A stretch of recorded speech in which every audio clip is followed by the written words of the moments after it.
प्रगत माध्यमिक आणि उच्च माध्यमिक विद्यालयात दिव्यांग विद्यार्थ्यांना मोफत पाठ्यपुस्तकांचे वितरण नगरसेवक बाळासाहेब बोराटे यांच्या हस्ते करण्यात आले। या प्रसंगी संस्थेच्या अध्यक्षा विजयाताई रेखे, सेक्रेटरी सुनील रुणवाल, कार्यकारिणी सदस्य किरण वैकर, दिव्यांग समावेशित शिक्षणाचे मनपाचे प्रमुख उमेश शिंदे, प्राचार्य सुनील पंडित, मुख्याध्यापिका प्रतिभा धरम, विधाते शिक्षण संस्थेचे अध्यक्ष शिवाजी विधाते आदी उपस्थित होते। प्रत्येकाची प्रगती ही शिक्षणावर अवलंबून असते। जो जास्त शिकेल तितका तो मोठा होणार।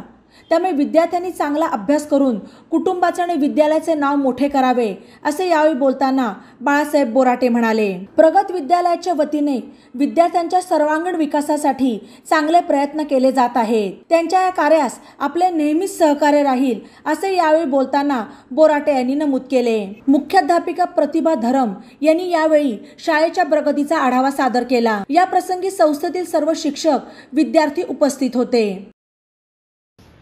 स्वतः जीवाची पर्वा न करता त्या ठिकाणी बाळासाहेब रस्त्यावर येत होते, त्यांना मोफत लस देण्यासाठी धावत होते।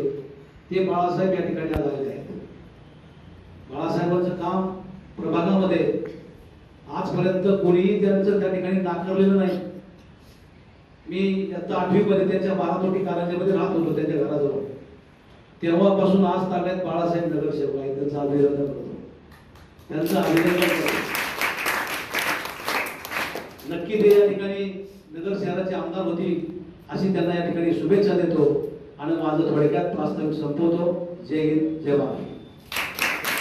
सर्व शिक्षण अभियानांतर्गत आज या ठिकाणी सर्व विद्यार्थ्यांना मोफत पुस्तकं वाटप होत आहे। या कार्यक्रमाला ज्यांनी मला बोलवले, पंडित सर, रुणवाल सर, किरण वैकर, आमचे मित्र भेटबळे सर, सर्व शिक्षक, विद्यार्थी, सर मला जास्त बोलता येत नाही। एवढं वाटतं दोघं म्हणतात तुम्ही आमदार होता, हे होता, सगळं होईल। मी काम करतो त्याच्यामुळे मला ते जास्त बोलायची सवय नाही। आणि आता काय योगायोगाने तुम्ही जी सूचना मांडली संदर्भातूनची, काम करावं ते माझ्याकडं कॉन्ट्रॅक्टर येऊन गेला आणि त्याचं गव्हर्नमेंट म्हणजे सेंट्रल गव्हर्नमेंटची जी स्कीम आहे त्याच्यामध्ये 4 बाथरूम मंजूर झालेले आणि योगायोगाने काय झालं, त्यांनी त्या लस बाजारामध्ये करायचे होते, तिथल्या नागरिकांनी त्यांना करून नाही दिले। तर मी त्याच्याशी बोलतो की बाबा तर इकडे करून टाक ना, पंडित सरांच्या इकडे शाळेत करून टाक, म्हणजे त्यांचं काम सुरू होईल, विद्यार्थ्यांना सोय होईल।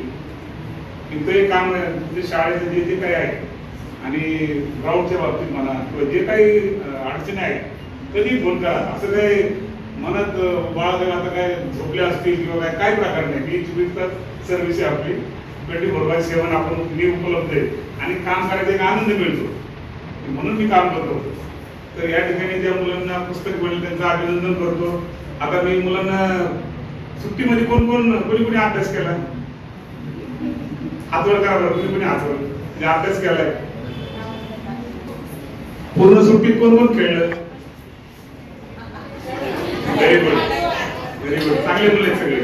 अभ्यास पण करा आणि खेळा पण, खेळल्याशिवाय तुमची शारीरिक वाढ होणार नाही आणि अभ्यास नाही, अभ्यासाशिवाय तुमची बौद्धिक वाढ होणार नाही। त्यासाठी तुम्ही त्या गोष्टी केल्याच पाहिजे, खेळलं पाहिजे आणि त्यासाठी जे सर, पंडित सर जे प्रयत्न करतात की तुम्ही इथं ग्राउंडवर खेळलं पाहिजे, त्याच्यासाठी मी पण त्यांना जे काही सहकार्य लागेल महानगरपालिकेतर्फे अजून कोणते जे योजना आहेत, क्रीडा खात्याकडून ज्या योजना मिळतील त्याच्यातून आपण तुम्हाला साहित्य, ज्या ज्या काही सुविधा आहेत खेळासाठी त्या उपलब्ध करून देण्याचा माझा इथून पुढच्या काळात निश्चितच प्रयत्न राहील।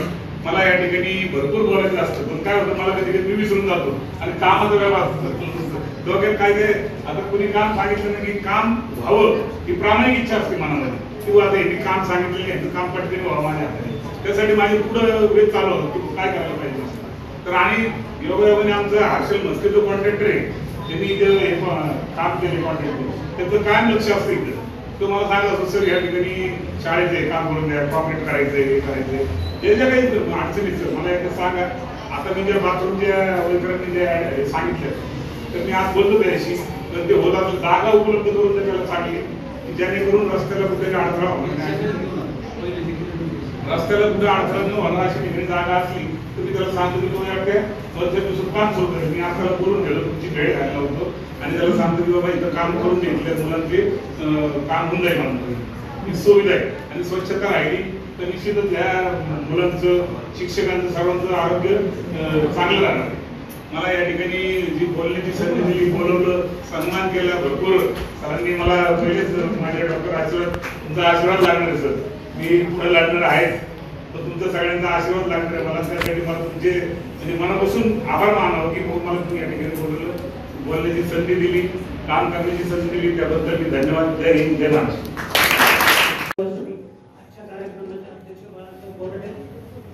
सर्व शिक्षक वृंद, विद्यार्थ्यांचे 8वीच्या प्रवेशानंतर अभिनंदन. चांगला अभ्यास करा आणि शासनाने जे पाठ्यपुस्तकं देण्याचा उपक्रम केला की शिक्षणापासून कोणी वंचित राहू नये आणि सगळ्यांना शिकता यावं, शिक्षण घेता यावं म्हणून हे पुस्तकं तुम्ही व्यवस्थित जपून ठेवा, व्यवस्थित करा. दुसरी गोष्ट, आपल्या हायस्कूलचा निकाल जवळजवळ 12वीचा 100% लागतो आणि 10वीचा 94% वगैरे लागतो. मुलं बसले नाही तर त्याप्रमाणे तुम्ही प्रगती करावी आणि असं शाळेचं नाव उज्ज्वल ठेवावं एवढी मी शुभेच्छा देतो आणि मी माझं संपवतो. धन्यवाद सर. यानंतर सर्वच मला विनंती की आपण पुस्तकाचं वाटप करावं. प्रथमतः नॉन सेमीचे मुलं पुढे येतील. बातम्यांसाठी ई नवा वाडा यूट्यूब चॅनलला सबस्क्राईब करा आणि बेल आयकॉनवर प्रेस करा.